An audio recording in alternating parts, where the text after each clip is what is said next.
বিসমিল্লাহির রহমানির রহিম।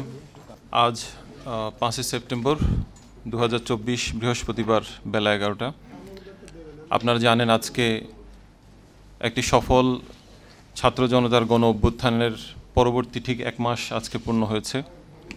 তো এমন একটি সুন্দর সময় ইসলামী যুব আন্দোলন বাংলাদেশের আয়োজনে আগামীর বাংলাদেশ যুব সমাজের প্রত্যাশা শীর্ষক আজকের আলোচনা সভায় আপনারা যারা উপস্থিত হয়েছেন সকলকে আন্তরিক শুভেচ্ছা অভিনন্দন জানিয়ে আমি শুরু করছি। আমাদের কিছু সুনির্দিষ্ট প্রস্তাবনা বা দাবি আছে, তার আগে আমরা একটু প্রেক্ষাপট আলোচনা করতে চাই। 1971 সালে সদ্য স্বাধীন দেশের মানুষ তাই শোষণ, বঞ্চনা ও বৈষম্য থেকে মুক্তির পথ পরিক্রমা করতে থাকে। তারা চেয়েছে এমন একটি সমাজ গড়তে যেখানে সকল নাগরিকের জন্য আইনের শাসন, মৌলিক মানবাধিকার এবং রাজনৈতিক, অর্থনৈতিক ও সামাজিক সাম্য, স্বাধীনতা ও সুবিচার নিশ্চিত হবে। কিন্তু স্বাধীনতা পরবর্তীকালে গঠিত সব সরকারই তাদের হীন স্বার্থ চরিতার্থ করতে গিয়ে বারংবার সংবিধান রদবদল করে ভেঙে চুরমার করে দিয়েছে গণমানুষের স্বপ্ন। 1971 সালের পর অদ্যাবধি বাংলাদেশের সরকার ব্যবস্থা কমপক্ষে 5 বার পরিবর্তিত হয়েছে। সকলেই তাদের ক্ষমতার ভিত মজবুত করে শাসনকে নিরবিচ্ছিন্ন করতে সংবিধানকে যথেচ্ছভাবে পরিবর্তন করেছে। এমনকি মুক্তিযুদ্ধে নেতৃত্বদানকারী সংগঠন এবং স্বাধীনতার স্থপতিরাও মাত্র 3 বছরের মাথায় সংবিধানকে আমূল পরিবর্তন করে সকল সাংবিধানিক প্রতিষ্ঠানকে পঙ্গু করে দেশটাকে অচল করে দিয়েছিলেন। অস্থিতিশীল রাজনীতি ও শাসন ব্যবস্থার কারণে ব্যাহত হয়েছিল এদেশের স্বাভাবিক উন্নয়ন অগ্রগতির ধারা। স্বৈরাচার পতনের পর 90-এর দশকের শুরুর দিকে দেশে সুষ্ঠু নির্বাচন ও নিয়মতান্ত্রিক ক্ষমতার পালাবদলের যে পদ্ধতি চালু হয়েছিল তাকেও বিচার বিভাগের উপর ভর করে বিনাশ করে দিয়েছে আওয়ামী স্বৈরাচারেরা। তারপর নির্বাচন ও ক্ষমতা হস্তান্তর নিয়ে সৃষ্ট সাংবিধানিক সংকট থেকে উত্তরণের কোনো পথ খুঁজে বের করতে পারেনি তারা। দেশে শুরু করেছিল ভোটাধিকার হরণ ও ভোটারবিহীন একচেটিয়া নির্বাচনের ধারা, সেই সাথে একতরফা ও স্বৈরতান্ত্রিক শাসন ব্যবস্থা। দেশে প্রতিষ্ঠা পেয়েছে ক্ষমতাসীন আর বিরোধীদের রাজনৈতিক দ্বন্দ্ব, সংঘাত, প্রতিহিংসা ও জিঘাংসার সংস্কৃতি। ক্ষমতাসীনদের রক্তচক্ষুর ভয়ে মেরুদণ্ড সোজা করে দাঁড়াতে পারেনি কোনো সাংবিধানিক ও বিধিবদ্ধ প্রতিষ্ঠান। স্বাধীন বিচার বিভাগের প্রতি ক্ষমতাসীনরা সবসময় ছিল খড়গহস্ত। ক্ষমতাসীনরা তাদের ধারাবাহিক দুঃশাসনকে কিছু চোখ ধাঁধালো অবকাঠামোগত উন্নয়নের মহড়া দিয়ে ঢাকার চেষ্টা করেছিল, যেখানে মানুষের নীতি নৈতিকতার অবক্ষয়, সমাজের অপরাধ প্রবণতা, নিরাপত্তাহীনতা, শঙ্কা ও অভাব দিন দিন বেড়েই চলছিল। সেখানে ইতিহাসের দোহাই আর উন্নয়নের বুলি দিয়ে শেষ রক্ষা হয়নি স্বৈরাচারের। এমনই এক প্রেক্ষাপটে দীর্ঘদিনের বঞ্চনা বৈষম্যের বিরুদ্ধে এদেশের শিক্ষার্থীরা সরকারি চাকরিতে কোটা সংস্কারের দাবিতে যৌক্তিক আন্দোলন শুরু করেছে। দেশের স্থায়ী শান্তি, জনগণের কাঙ্ক্ষিত মুক্তি আর উন্নয়ন অগ্রগতির রূপকল্প বা লক্ষ্যমাত্রা অর্জনে দেশের জনসংখ্যার সর্বাপেক্ষা সৃজনশীল ও উদ্যমী অংশ যুবকদের অংশগ্রহণ নিশ্চিত করার কোনো বিকল্প নেই। যুবকদের ক্ষমতায়ন সিদ্ধান্ত গ্রহণ প্রক্রিয়া তাদের অন্তর্ভুক্তির উপরে নির্ভরশীল। যথাযথ ক্ষমতায়নের মাধ্যমে যুবকরা নিপীড়িত, অবহেলিত, বঞ্চিত মানুষের প্রতি দায়িত্বশীল আচরণের মাধ্যমে জাতি গঠনমূলক কাজে সক্রিয় ভূমিকা পালন করার সুযোগ পাবে। একটি সম অংশগ্রহণমূলক ও অন্তর্ভুক্তিমূলক এবং বৈচিত্র্যপূর্ণ ও বৈষম্যহীন আগামীর বাংলাদেশ বিনির্মাণে আমাদের প্রত্যাশা জাতির সামনে তুলে ধরতেই ইসলামী যুব আন্দোলন বাংলাদেশের আজকের এই আয়োজন। জাতির এই ক্রান্তিলগ্নে সমূহ সম্ভাবনার দ্বার প্রান্তে আগামীর বাংলাদেশ বিনির্মাণে গণমানুষকে রক্ষা করতে, গণমানুষের কল্যাণে, বিপ্লব পরবর্তী বাস্তবতায় বিগত দিনের বিচ্যুতি দূর করে জনগণের অভিপ্রায়ের বাস্তবায়নে নতুন সাংবিধানিক কাঠামোয় সাজাতে হবে এ দেশকে। জাতীয় ঐক্য সংহতির সোপান রচনা করতে একটি অন্তর্ভুক্তিমূলক সংবিধান প্রণয়ন করে বৈচিত্র্যপূর্ণ ও বৈষম্যহীন সমাজ গড়তে হবে। সে লক্ষ্যে একটি সাংবিধানিক কমিশন গঠন করে নতুন সংবিধানের খসড়া প্রণয়ন করে গণভোটের মাধ্যমে তা অনুমোদন করতে হবে।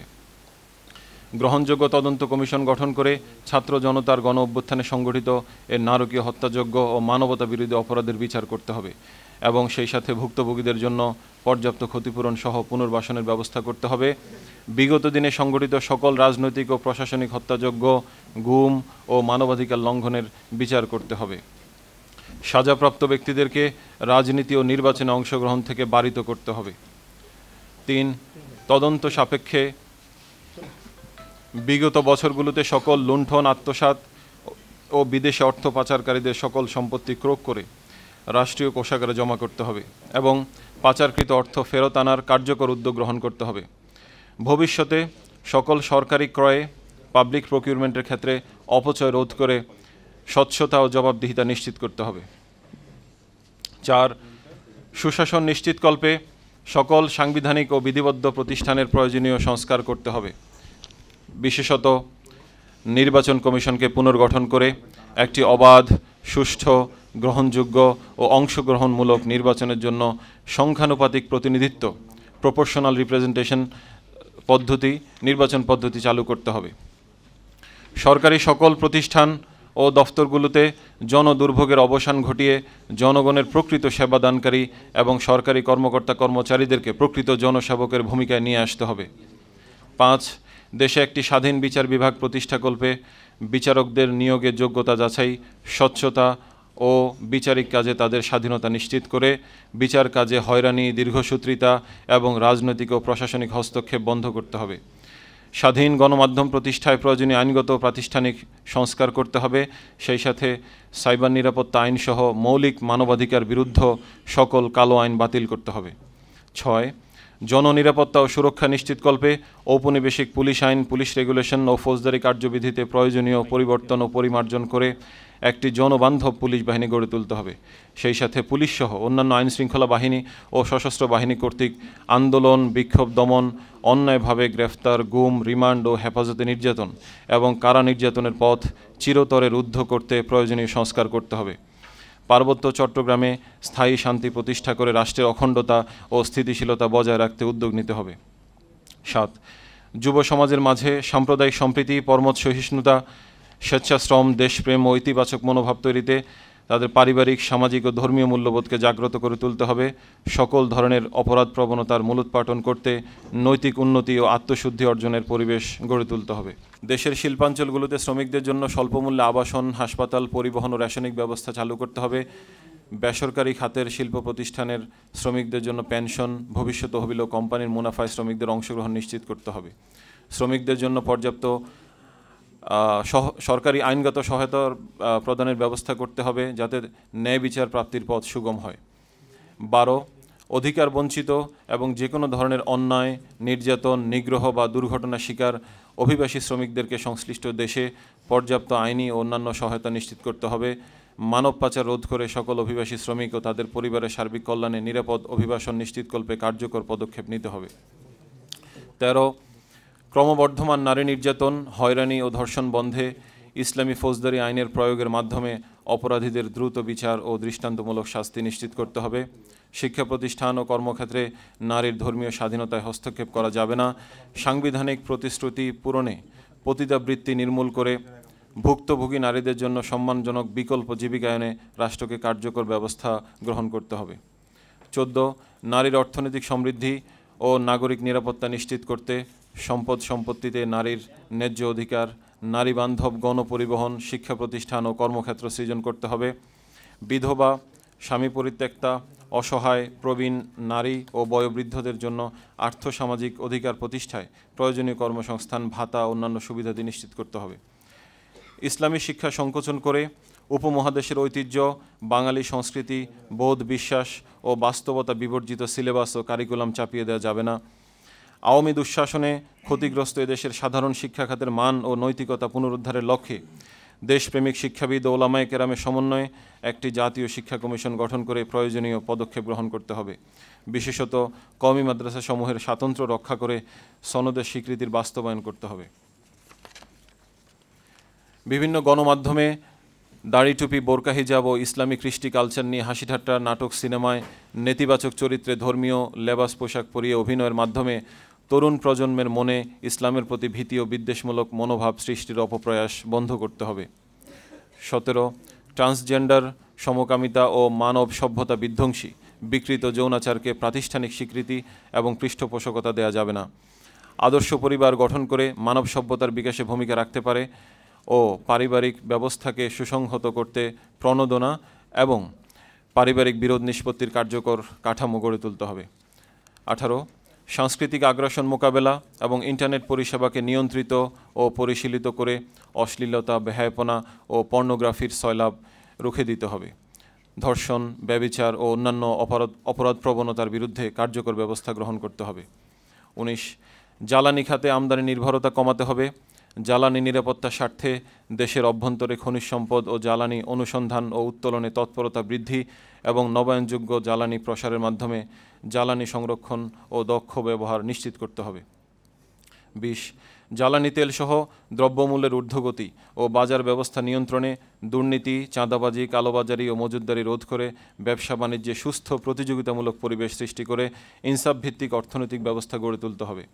যৌক্তিক পর্যায়ে সুনির্দিষ্ট কিছু পণ্য ও সেবা খাতে ভর্তুকি দিয়ে বাজার ব্যবস্থা স্থিতিশীল রেখে সামাজিক অস্থিরতা দূর করতে হবে। 21 রাজনৈতিক ও প্রশাসনিক ক্ষমতার অপব্যবহার করে দেশের নদ নদী ও প্রাকৃতিক জলাধার দখল, নদী থেকে অনিয়ন্ত্রিত বালু পাথর উত্তোলন, বন উজাড় কিংবা বনভূমি দখল, বন্যপ্রাণী নিধন ও পাচার, পাহাড় কাটা, অনিয়ন্ত্রিত জাহাজ ভাঙা, নিয়ম বহির্ভূতভাবে শিল্প কারখানা পরিচালনা নিরোধ করতে হবে। 22 উন্নয়নের নামে প্রকৃতি ধ্বংস ও বন বিনাশ বন্ধ করে দেশের শহর ও নগরাঞ্চলের সবুজ আচ্ছাদন, খেলার মাঠ, উন্মুক্ত স্থান ও উদ্যান সংরক্ষণে ব্যবস্থা গ্রহণ করতে হবে। সেই সাথে নগরাঞ্চলে পানি সরবরাহ, পয়ঃপ্রণালী ব্যবস্থা, বর্জ্য ব্যবস্থাপনা ও জলাবদ্ধতা দূরীকরণ এবং পরিবেশগত স্বাস্থ্য সংরক্ষণে পরিকল্পিত ও কার্যকর ব্যবস্থা গ্রহণ করতে হবে। 23 অপরিকল্পিত বাড়িঘর, শিল্প কারখানা বা রাস্তাঘাট তৈরি রোধ করে ভূমির প্রকৃতি ঠিক রেখে পরিবেশ ও খাদ্যশস্য উৎপাদন অব্যাহত রাখতে কৃষি জমির সুরক্ষা সহ ভূমির পরিকল্পিত ও সর্বোত্তম ব্যবহার নিশ্চিত করতে হবে। চিহ্নিত ভূমিদস্যুদের বিচারের আওতায় এনে ভুক্তভোগীদের স্বস্তি দিতে হবে।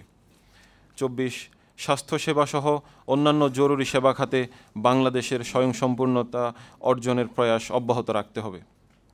যানজট ও দুর্ঘটনা রোধে দেশের সড়ক, রেল ও নৌ পরিবহন ব্যবস্থাকে আধুনিক ও জনপ্রিয় করে বহুমুখী যোগাযোগ ব্যবস্থা গড়ে তুলতে হবে।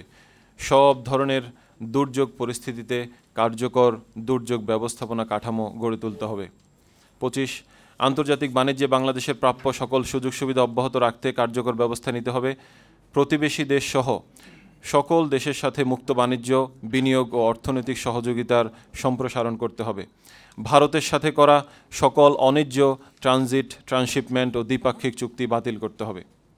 26 আন্তঃরাষ্ট্রীয় নদীর পানি বণ্টন ও জলবায়ু পরিবর্তনের বিরূপ প্রভাব মোকাবিলা সহ পরিবেশ সংক্রান্ত বৈশ্বিক সমস্যাগুলো নিরসনে দায়ী দেশগুলোর দায়বদ্ধতা এবং ক্ষতিগ্রস্ত দেশের জন্য ক্ষতিপূরণ ও প্রয়োজনীয় কারিগরি সহযোগিতা নিশ্চিত করতে রাষ্ট্রীয়ভাবে শক্তিশালী কূটনৈতিক ও আইনগত তৎপরতা চালাতে হবে।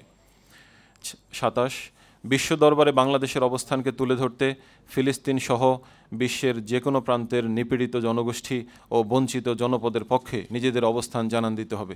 বিশ্ব শান্তি, নিরাপত্তা ও সহযোগিতায় জাতিসংঘ, ওআইসি ও সার্কের মতো আন্তর্জাতিক, আন্তঃরাষ্ট্রীয় ও আঞ্চলিক সংস্থাগুলোতে কার্যকর ভূমিকা রাখতে হবে। 28 প্রতি বছর 5 আগস্টকে রাষ্ট্রীয়ভাবে ছাত্র জনতার অভ্যুত্থান দিবস ঘোষণা করে প্রজন্ম থেকে প্রজন্ম বৈষম্য বঞ্চনা বিরোধী চেতনা সঞ্চার করতে হবে। ধৈর্য সহকারে শোনার জন্য সবাইকে অনেক ধন্যবাদ। এখানে আমরা এই দাবিগুলো সহজে একটা প্রশ্ন আসতে পারে, আমরা আসলে কাদেরকে লক্ষ্য করে দাবিগুলো উপস্থাপন করছি। মূলত এখানে অন্তর্বর্তীকালীন সরকার এবং দেশের সকল রাজনৈতিক দল এবং যারা বর্তমানে যেহেতু অন্তর্বর্তীকালীন সরকার রাজনৈতিক দলগুলোর সাথে সংলাপের মাধ্যমেই চলমান সংকট নিরসনের চেষ্টা করছে এবং পরবর্তীতে রাজনৈতিক দলগুলো সরকার গঠন করবে, সংসদ পরিচালনা করবে। তো সে লক্ষ্যে সবার কাছে আমাদের এই দাবি।